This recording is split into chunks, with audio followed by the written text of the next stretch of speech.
Good morning and welcome to Tuesday, the 1st of February with Church at Home with Rachael. This morning, I would like to talk to you about what happened on Saturday in Ottawa, the Freedom Convoy. First of all, I would like to start by saying I have absolutely no issue with Canadians respectfully going off to our parliamentary capital, going to Ottawa, to express their concerns, to say what they have to say to the politicians, to share their thoughts about what it is to be a Canadian, what they hope for their own lives. And absolutely, that was a convoy. Calling that a freedom convoy, I take issue with. As you may know, my husband is in the military, and I have lived through deployments. I have lived through those moments of not knowing whether things were going to go sideways, if things are going to happen. We have lived in a relatively peaceful era, our generation. We have lived through Afghanistan, but we have also lived through the tragedies of helicopters crashing, of deaths happening on deployments by friendly fire, by things like that. So just because we haven't been in a World War II situation doesn't mean, in any way, shape, or form, that those of us who are staying home and waiting aren't still terrified if the phone rings or if someone comes to the door. That is the reality we live with. And for the most part, it doesn't take up every waking moment. But there are times and there are moments and seasons where it's fear, and it's something that we have to live through. And so when someone calls driving trucks across a country a freedom convoy, I take issue with that. Because a freedom convoy to me is indeed some of those things we've seen in other pictures on Facebook. Pictures of the soldiers going off to war. Especially the one where the little boy is reaching out to the man he thinks is his father. A convoy of the fleet of ships in one of the oceans in this day and age, preparing themselves through exercises in case something happens with Russia and the Ukraine. A convoy, a freedom convoy, is one that truly ensures that the citizens of our country have freedom. I believe that the freedom convoy of trucks had the right. They were not, to me, that wasn't a freedom convoy. That was a convoy, a group of people who gathered and went together to do what Canadians are allowed to do. And that's part of what makes Canada great. We have the right to protest. We have the right to disagree with our government. We also have the responsibility to trust the government that we have elected, that we have duly elected. We also have, I think, a responsibility as Canadian citizens to treat one another with respect. And I'm sorry, but I didn't see a great deal of respect happening on the news. Now, granted, the things the news shows they're going to highlight the things that are the most spectacular, and things like seeing a transport truck with F blank CK Trudeau on the side of that truck, knowing that truck has driven hundreds, if not thousands of kilometers to get to Ottawa, passing how many children in vehicles, passing other people who don't need that kind of language, passing people who may or may not be Trudeau supporters, but we recognize that he is our Prime Minister. He is the face of our nation in the world. What kind of damage does it do to our country when our own country treats our leaders in such a disrespectful way? I was struggling with this idea of the Freedom Convoy in the first place, that these people are the heroes who put the food on our table and get things to us, for a couple of reasons. First of all, it is not just the mandates that we have put in place about the border, but the Americans. Even if Canada lifted the mandates and said they didn't have to be vaccinated to come across the border, they can't get into the States. Like, they can't do it. So what's the point? The second thing is that we are putting a lot of emphasis on the word heroes. And we are not paying attention to who I think are some of the real heroes in the traditional sense of the word.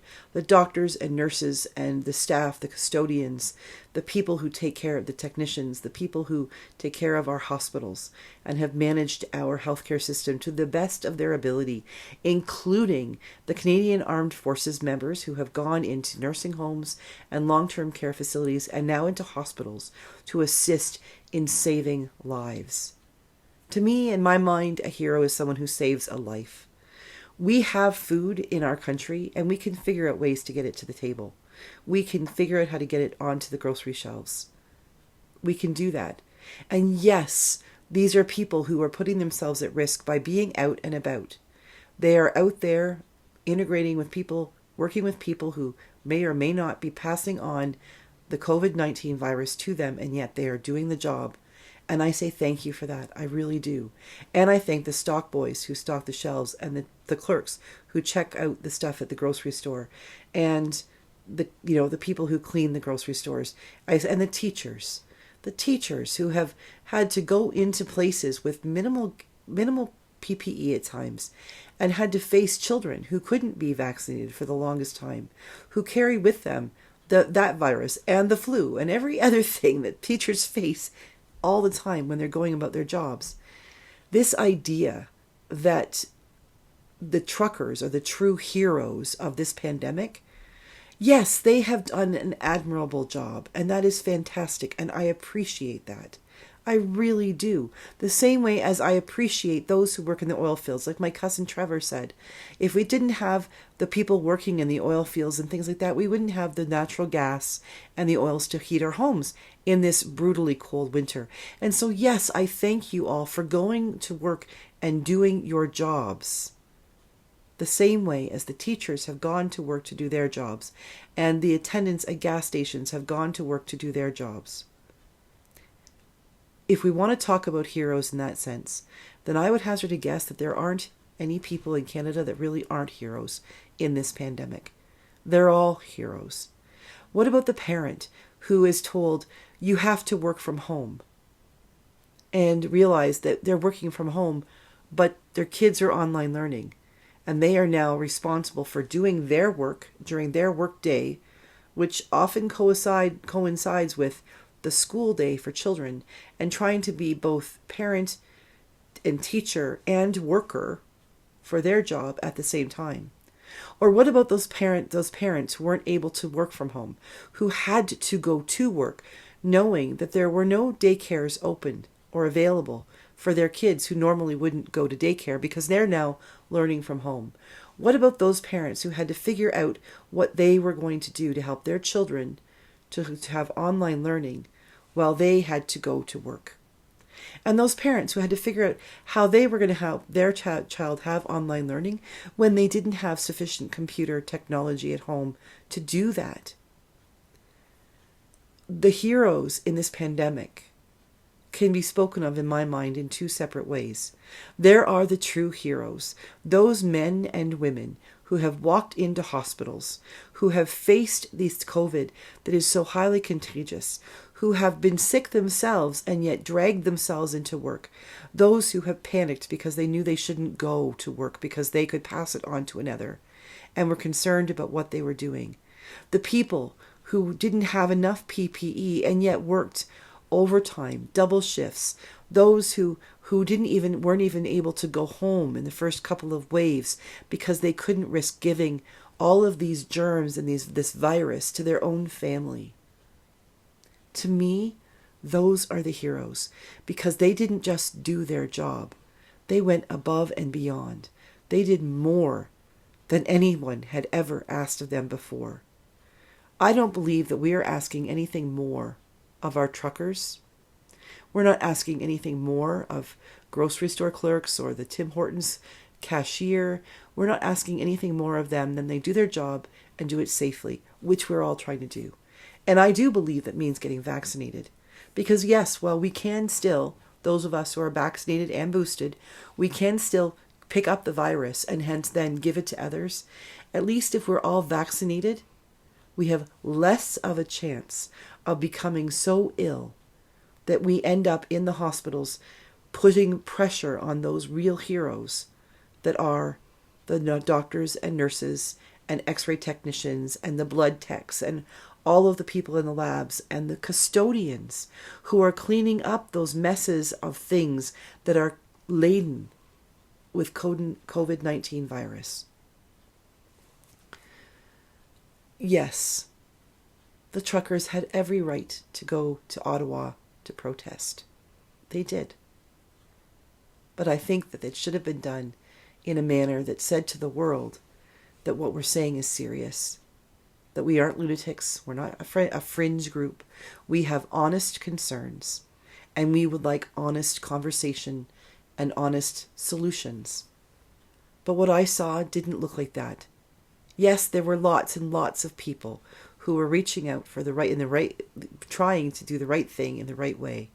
But they were overcome, they were overwhelmed, they were overspoken by those who were drinking beer in the streets, those who were throwing a frozen beer at reporters, those who were yelling profanities at people, those who were dragging their freezing cold children around just so they could participate in this, when their kids should have been home, warm and tucked up in their houses. There is a better way to make your concerns known than to curse and to say that people should be dead, that people should be run out of office, that we should overturn the way Canada has done business for 150 years. That is not who we are. We are Canadians. We are brave. We are truthful. We are honest.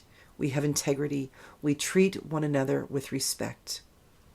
And right now, while I do offer my appreciation and my gratitude to all those who do their jobs to keep things running as smoothly as they can during this difficult time, to me, the true heroes are those people working in the hospitals and in the long-term care facilities and all of those places where when they go home, they cannot turn it off, if they get to go home at all.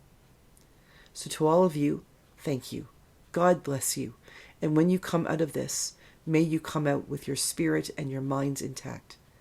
To all those truckers who did their part to do this peacefully and to say their piece in a kind and Canadian way, thank you.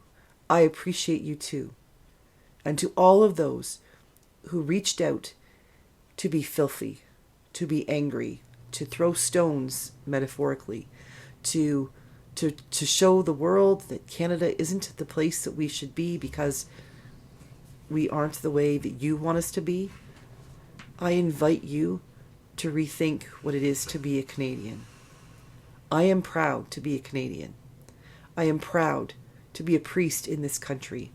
I am proud that I am able to have my say, but I'm also expected to say it in a way that is gentle and kind and respectful of others.